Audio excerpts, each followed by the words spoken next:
Ladies and gentlemen, how do you do? The old Godsman, I'm here. As it were, I was scrolling through the scrolls of Revelation. You know, the old YouTuber land and whatnot. And I come across a couple of these videos. Now, I sent them out to a few of my viewers and also to my mama and my sister and folks and whatnot.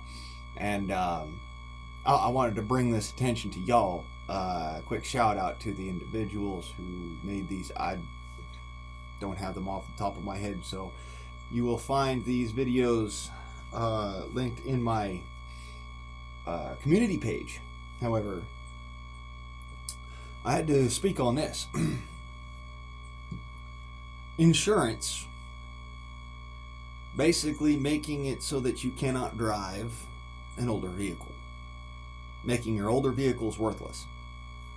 Now, back when I was a young man and I was part of a mechanic shop, we kind of said this was coming, way back in the day. When you drive off the lot, your car reduces in value by about, $10,000 just straight out the fucking gate. For every mile you do, that's another 1,000. We used to joke like that because of the way that, cars drop value after you drive them off the fucking dealership lot. So, we kind of, joked at this before, one day they'll shut your car off if you don't freaking, pay for this, that, or the other. And we all laughed our asses off at it because we were like, yeah, that's not going to happen, Then that movie, or that TV show Scorpion came out. And if y'all remember that show,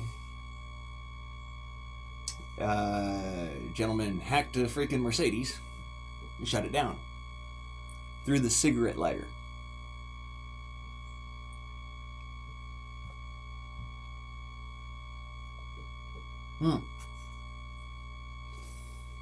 So it brought to my attention that, cars are not safe. Especially not ones that, can be hacked and whatnot. Now, yeah, that's kind of a, the TV show Scorpion, that was kind of a fantasy sort of thing, it was a little bit out there at the time. Can't really hack a fucking car through a cigarette port. It just, especially older vehicles, just doesn't work. But, these newer cars, you don't need to hack it through the phone and into the cigarette lighter port. Cars are newer than, it says, 2010, even. Hell, fucking newer than 2006 in some vehicles. Talking Mercedes, talking, BMW, talking Porsche, talking Ferrari. Here's looking at you, luxury dealers. See, what bothers me the most is that, I'm a damn good driver. And I mean, I do say so myself. I have 2 accidents on my record. Neither of them were my fault. Neither. I'm 36. I've been driving for at least 10 years. 2 accidents, neither were my fault.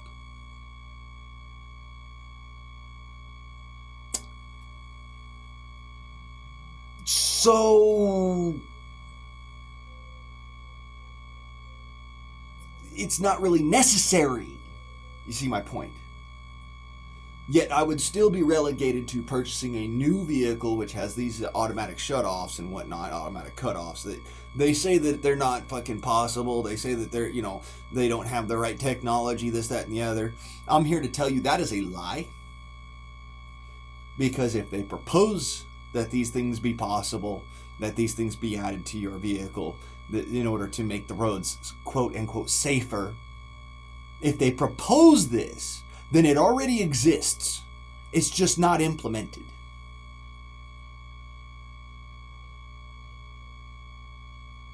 I want you to think on that for a second. If it's proposed in law, it already exists, it's just not implemented.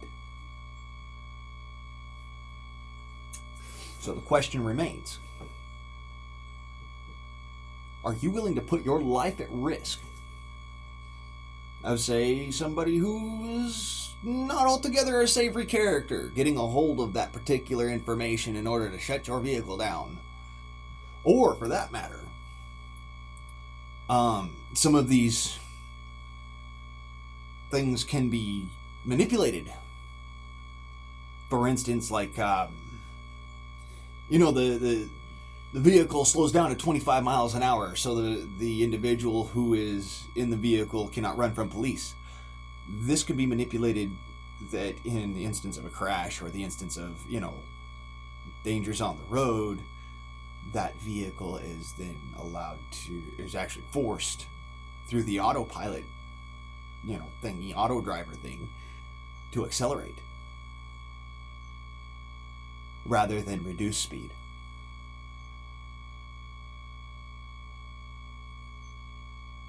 This is why I do not fucking think that's a smart idea. As a matter of fact, if we look at it in the grand scheme of things, your car is already a weapon. It's already a deadly weapon, more than capable of killing any individual that it comes into contact with at a high rate of speed. With this understanding in mind, the what ifs start to become more than just possibilities. They become scary probabilities, especially with the current atmosphere. When I say the current atmosphere, I want you to think about what's going on in the world today. What is the United States built the fuck off of? I mean, we are a conglomeration of 50 different fucking war tribes with 100 different war tribes per each war tribe. So it's kind of like, war tribe inception.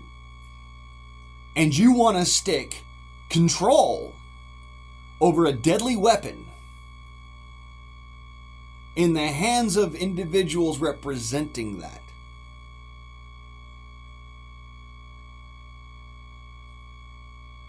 Is any of this kind of, sinking in? Like, trying not to go too conspiracy theory flavor here, but the reality of it is that it's, beyond your scariest imagination, your worst horror film idea of what this can be. For instance, since we're going to go into the conspiracy theorist side of it, we're kind of into the video some, so I'll just let it happen. Like I said before, they could cause your vehicle to accelerate because the linkages in your steering wheel are disengaging so that the vehicle can drive itself. The car is forced to swerve into oncoming traffic at a high rate of speed. You didn't make that command decision. The vehicle did. Well, more introspectively, the individual that has control over your vehicle did. That's the conspiracy theory side of it. The regular side of it is there's a glitch. There's minor defects in the software. It's accessible from outside of the vehicle, within 10 feet of said vehicle. If somebody had a wild hair up their ass to go and use that against said company for some reason, people would die as a result. Do you start to see the effects of allowing control over your life? This is why I personally have a problem with anybody dictating a fucking thing to me. When somebody says, you will do this, I tell them, fuck you, make me. When somebody says, would you please do this, most of the time I'm like, maybe, maybe not. Depends on the situation and how much logic is involved. Is it logical? Is it rational? Is it reasonable? If not, I'm not bothering.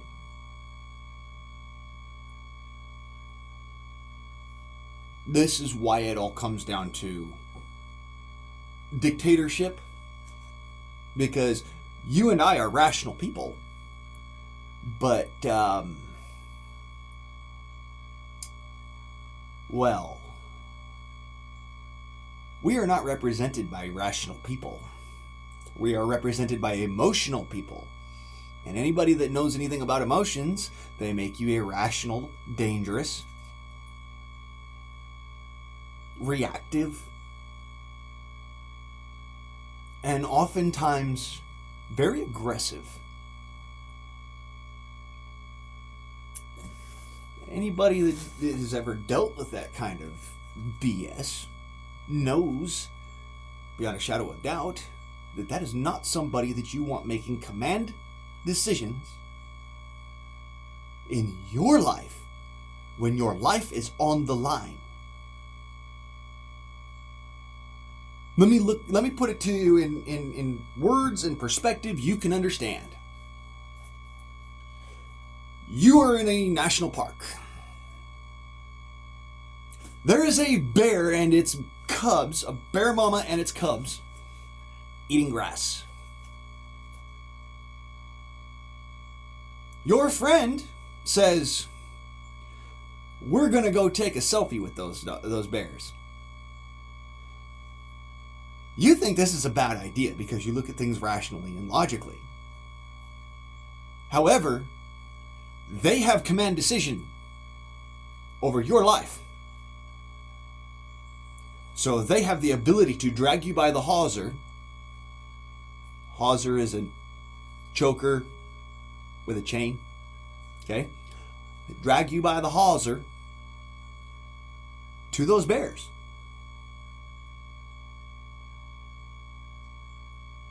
You get eaten, which is something you expected. Your friend gets eaten too. It's about the only upside of this.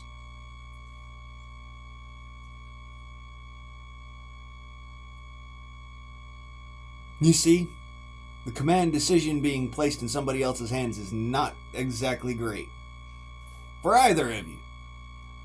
Because society is the bears here.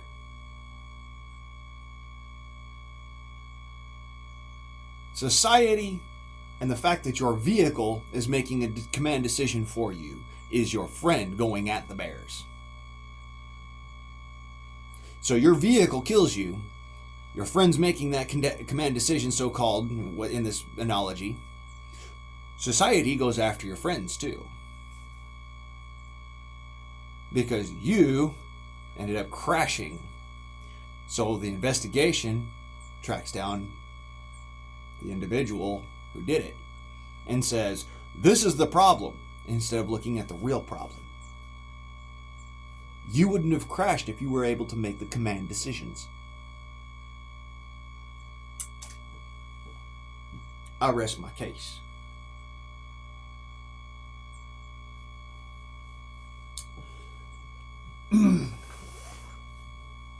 What's worse is that not only is Congress talking about doing this, so is Parliament in the UK, and so is Parliament, or not Parliament,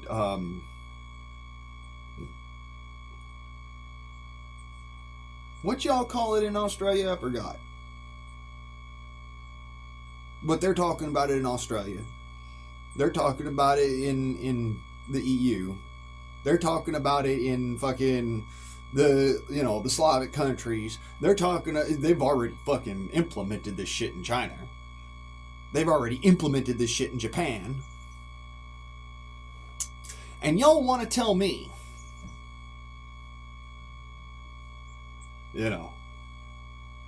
just do it. It'll be safer. It'll make things safer. When people say safe, my mind reverts back to the lessons I learned from the movie Red. Retired, Extremely Dangerous. When somebody says safe, that means you're going to be killed in the next few minutes.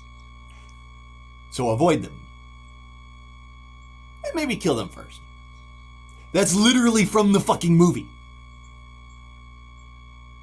The word safe is code for you're about to be killed. Or otherwise seriously injured or interrogated in an active role, method, manner, and means. Torture, in other words. That's what safe means in the CIA, right? So if that's what safe means in the CIA, according to the movie, okay, don't get me wrong here. According to yon movie, safe means that you're in inevitable danger. Well, you might want to look at that, son. Because anytime anybody's ever said safe in the United States, that's pretty much what they were talking about.